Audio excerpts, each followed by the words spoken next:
جابجایی و حمل و نقل از همان ابتدا از دغدغه‌های بشر بود و هر روز روش‌هایی برای این کار ابداع شد و کم کم تکامل پیدا کرد تا اینکه 130 سال پیش صنعت خودرو شکل گرفت و خیلی سریع به مهمترین صنعت دنیا تبدیل شد. امروزه شاخه‌های مختلف علمی هر کدام به نحوی در صنعت خودروسازی مورد استفاده قرار می‌گیرد. از علوم صنعتی و هنری گرفته تا حتی علوم پزشکی. در زمان رکود اقتصادی تمام کشورهای صنعتی فقط به فکر حفظ صنعت خودروسازی کشورشان بودند، چون خودروسازی پرچم صنعت محسوب می شود. به عنوان مثال کالای کره‌ای زمانی خریدار پیدا کرد که صنعت خودروسازی این کشور شکوفا شد. و اما صنعت خودروسازی در ایران با یک تأخیر 80 ساله تولید خودرو را شروع کرد. البته از ابتدا با مونتاژ شروع کرد و در ادامه با مونتاژ ادامه داد و رسیدیم به امروز که باز هم مونتاژ می‌کنیم. قبلاً از انگلستان، ژاپن و فرانسه تقلید می‌کردیم. در حال حاضر به خودروهای چینی روی آوردیم. در حقیقت ما هیچگاه خودروساز نبودیم. حالا این صنعت مهم بعد از گذشت بیش از یک قرن به یک پیچ تاریخی رسیده و قرار است خودروهای دیزلی و بنزینی برای همیشه از خط تولید خارج شده و جای خود را به خودروهای برقی بدهند. این یعنی هر کشوری که خودروساز نبوده به یک فرصت طلایی دست یافته تا شانه به شانه پیشگامان این صنعت حرکت کند. اما چرا خودروی برقی؟ دلایل زیادی وجود دارد که در اینجا تنها به 10 مورد از 10 ها دلیل برتری خودروهای برقی اشاره می‌کنیم. 1. خودروهای برقی خیلی قوی‌تر و سریع‌تر از خودروهای فسیلی هستند. 2. تا 10 سال آینده اختلاف میزان مصرف انرژی بین خودروهای فسیلی و برقی به 70% میرسد. 3. خودروهای برقی هوا رو آلوده نمی کنند. 4. خودروهای برقی هیچ آلودگی صوتی ندارند. 5. میزان قطعات متحرک در خودروهای برقی تا 60% کمتر از خودروهای فسیلی است. 6. رانندگی با خودروهای برقی به خاطر نیروی معکوس موتور و گیربکس های فوق پیشرفته خیلی راحت تر از خودروهای بنزینی است. 7. خودروهای بنزینی با گیربکس اتوماتیک یا دستی با گاز دادن به حد اکثر نیروی موتور میرسند و دوباره با تعویض دنده موتور بیحال شده و نیاز به گاز دادن مجدد دارد. ولی در خودروهای برقی گیربکس تک دنده بوده و موتور همیشه و در هر سرعتی به صورت یک نواخت اوج قدرت را در اختیار راننده قرار می‌دهد. 8. حدوداً نصف بیشتر وزن خودروهای برقی کف خودرو قرار دارد که این یعنی پایداری فوق‌العاده و هندلینگ بالای این خودروها. 9. خودروهای برقی فقط در هنگام حرکت انرژی مصرف می‌کنند. این یعنی پشت چراغ قرمز یا در ترافیک هیچ انرژی مصرف نمی‌کنند. 10. عمر مفید موتور خودروی برقی بین 15 تا 30 سال است.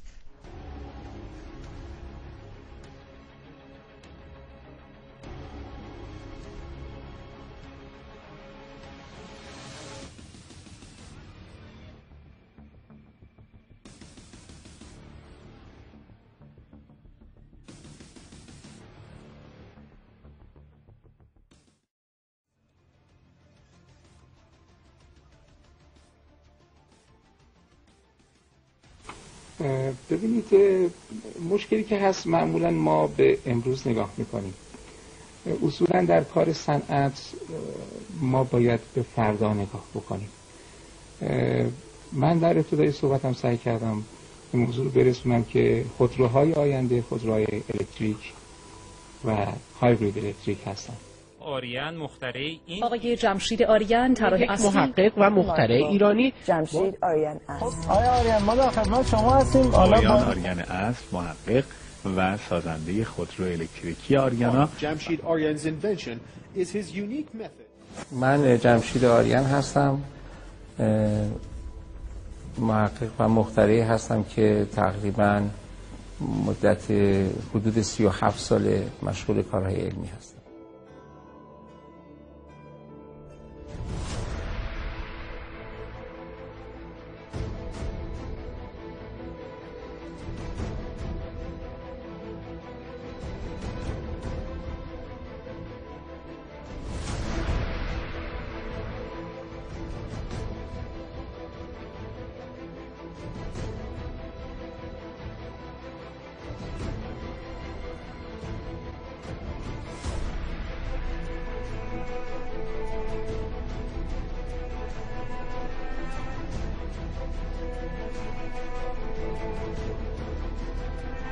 وقت سازمان محیط زیست کتباً به من نوشتن که خودروهای الکتریک آینده‌ای ندارد.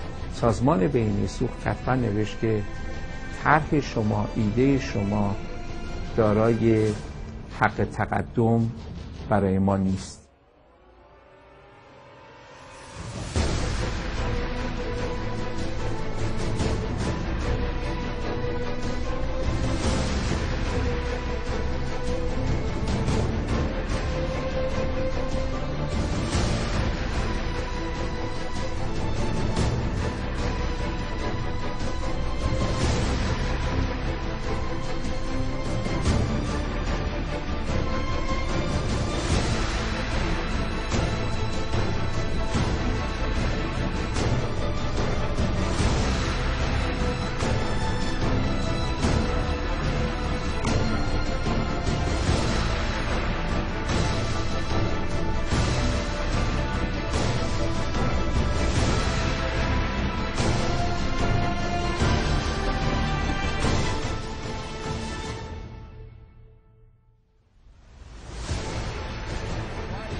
خودروی هوشمند نخستین بار در منطقه خاورمیانه به دست متخصصان ایرانی ساخته شده. تاکسی هوشمندم که نه صدا داره و نه آلودگی ایجاد میکنه، تا 180 کیلومتر در ساعت سرعت داره و با هر بار شارژ 250 کیلومتر.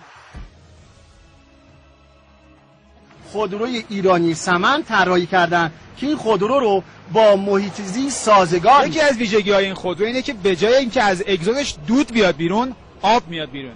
آب خوردن. آب خوردن.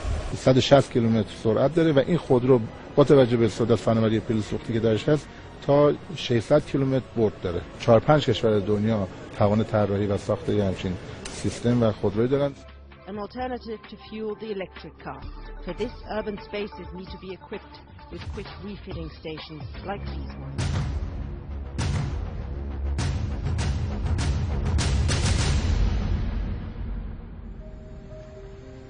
پروانه بهره‌برداری، وزارت صنایع، نمایشگاه‌ها و کنترل‌های اتومبیل، ظرفیت 100,000 دستگاه. و این سند مالکیت شیشتانگ اینجاست که به نام شرکت آریان سونیکه. ملاحظه میکنید اینا مهر شرکت من. اسم من جمشید آریانه، اسم شرکت آریان سونیکه. 36 سال. بله 36 سال پیش من در حیات همین کارخونه هواپیمای X-22 رو ساختم و اولین بردهای الکترونیک رو هم در همین کارخونه تولید و زبونه بازار کردم. این کارخونه در تصرف اتوبانی قرار داره که طبق قانون جرم کیفری داره. جای من کجاست؟ فکر نمی کنید این برنامه ریزی برای اینکه آقای آریان بره در وزارت دادگستری ساعتها، روزها و اعصابش خورد بشه، خسته بشه، خودش درگیر چیزی بشه که ملکشه، اصلا ملکشه. من فقط ملکمو میخوام بگیرم.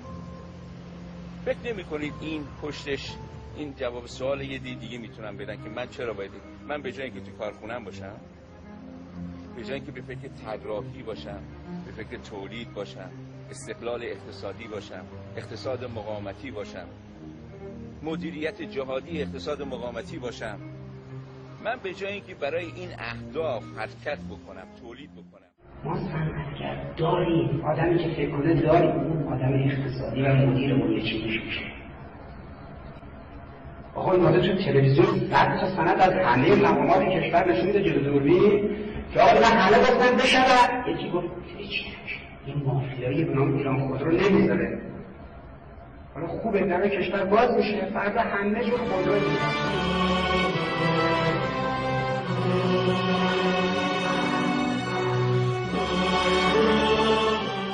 من خسته نمیشم. این کار ادامه داره و تاریخ، مدارک، همه اینها ثابت میکنه که در حقیقت چه رفتاری با من یا افرادی مثل من شده که ما به اینجا رسیدیم.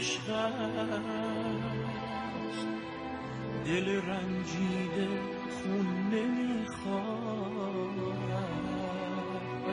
شرم بر من اگر حریم تو